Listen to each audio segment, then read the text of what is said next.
Call it a midlife situation. A moonshine mindset vacation. All right, welcome back to the What the Hell Are You Doing kitchen.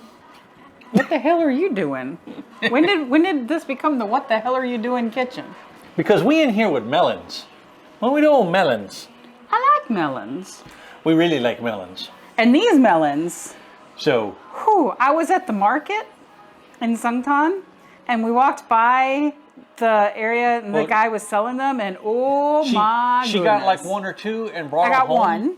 And she brought it home. We let it sit for a day or two. You know, we cut it up, and I'm pretty sure it's just a honeydew melon. But it's so good. But it's like honeydew melon on crack. it was sweet. It was soft and buttery almost. It just melted in your mouth. I'm pretty sure this is what Melona is made out of. I don't know what a Melona is. Yes, you do. The melon bars that the girls and I and you love. Yeah. Okay, yeah. But, so we said, oh hell yeah, we got to make some of that. We gotta make some shine out of that. So Will it shine? We ran back down there and we scared the hell out of this little market guy because we need 8 pow. And he was like, huh? Pow? I was like, pow. And he was like, pow? And I was like, money. And I showed him the exact amount of money, and he was like, okay. So you fat bastards get 8. So this is 40,001, or about 35 bucks? Yeah. About 35 bucks worth of melons. So we are going to have some fun. We are going to cut these in half, scoop the innards out. I got a little strainer because we're not going to lose that juice. We're gonna let whatever juice in it drain in a little bowl. Then we're going to cut them off the rind into the thing here, and then we're going to mash the hell out of them. And once we get all that done, we're going to break out the burner. We're going to warm it up a little bit. So we can go ahead and do this. So yeah, we'll go ahead and cook it with the sugar, and we'll throw it in the bucket, and then we're going to add Camden tablets. And tomorrow we pitch yeast in it, and that's honestly going to be about it. This is a really simple recipe. But first, oh no. to make a chopper! Hey, you come for me, I come for you. A few moments later. Look at that. It's beautiful. It was that easy. It's beautiful. So, we're going to do one on camera just to say we actually went through the process. Scoopy scoop. Oh, this is soft. Oh, it is so soft. And juicy. Christ, the juice is just pouring off of it. You are not good at this part, are you? Not really. Okay. Like, I love you, but come on. Well, on one hand, I'm trying to get all the seeds out, but on the other hand, I'm trying not to peel off too much of the flesh. Okay.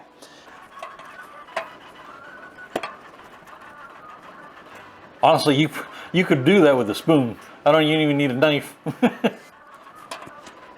And that's just it. That's it. So we're going to do the rest of these, and then we'll be back when we get to something interesting. Okay, quick intermission. I was not kidding, people. You can carve this with a spoon.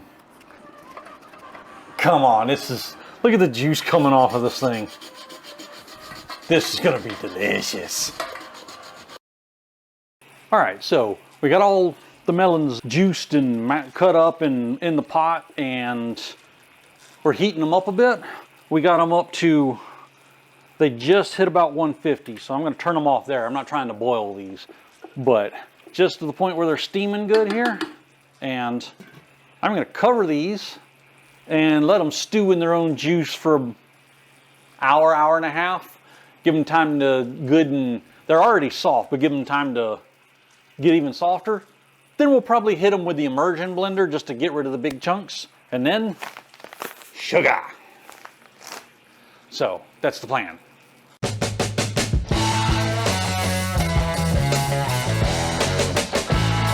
So apparently, we filmed all the beginning parts of starting the melon brandy, and then we did not tell you, but we bought a second load of melons, like a lot of melons. A lot of melon, like a case full.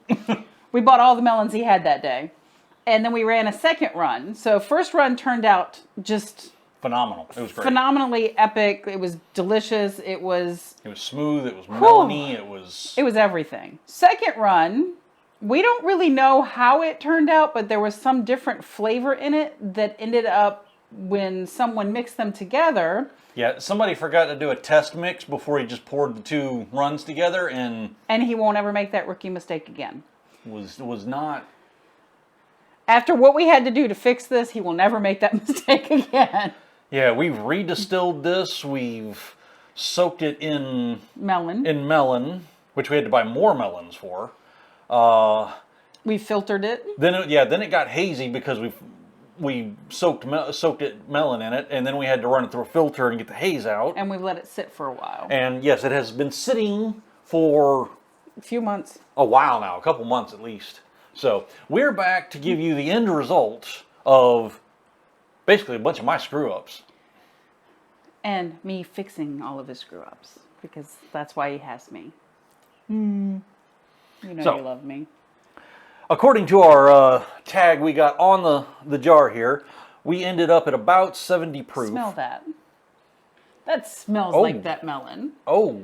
So I will say we have tried this. We've had it a couple times recently. The aging has definitely helped. Is doing a really good job of deepening that melon smell that flavor. And so after the second run, when we mixed them together, it was melony, but it was very sharp. It was like an unripe melon, and it had some kind of which made no sense because those melons were super ripe. It had a very weird aftertaste that did not go well with it. So that's what we were distilling out of it the second time. Yeah, distilling and filtering out of it.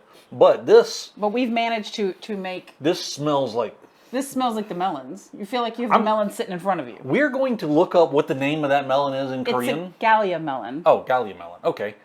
It's basically, on the outside, it looks like a cantaloupe. It's got the threading and the webbing effect on the outside that looks like a cantaloupe. And on the inside, it looks and tastes very similar to a honeydew melon.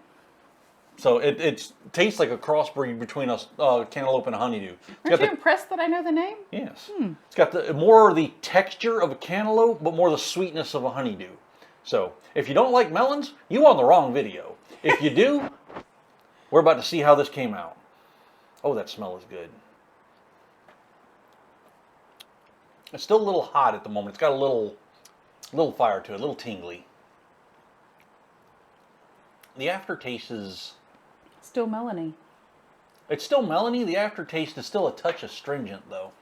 It's not bad. So at this point, I personally think melon tastes just fine, and I have given it to several people who are in love with it. So I don't think we have to really do anything. If we wanted to, maybe pull it down to 65 to see if that maybe got rid of a little bit of that astringency that you like. Because that might be easier than trying to oak it, which might cause color changes as well as flavor changes. Tell you what we can do real quick here. Add a little bit of water to that. This is by no means a scientific No, but this will give you at least an idea of, because I don't want to change the flavor. That might have been a little bit too much water in comparison, but the burn is almost gone. And the melon's still there. The melon's still there, a little more subdued, but the astringency is also lessened. So maybe a little bit more water. I mean, it is a brandy, and 70 proof is a bit high for them normally. Might just bring it down to 60, 65 proof. But there you go. That's our most expensive brandy to date. I screwed it up at least twice. I fixed it. I get credit for fixing this one. And here we are. This is a good... I mean, it looks a little greenish going through this, but that's partially glass and partially... The tint of it. It actually is very clear when I pour it in bottles. It's crystal clear. Yeah, when you pour it in a glass, I don't know if you can see that from there. When you pour it in a glass, it looks almost like water. So, cheers. So, like, subscribe.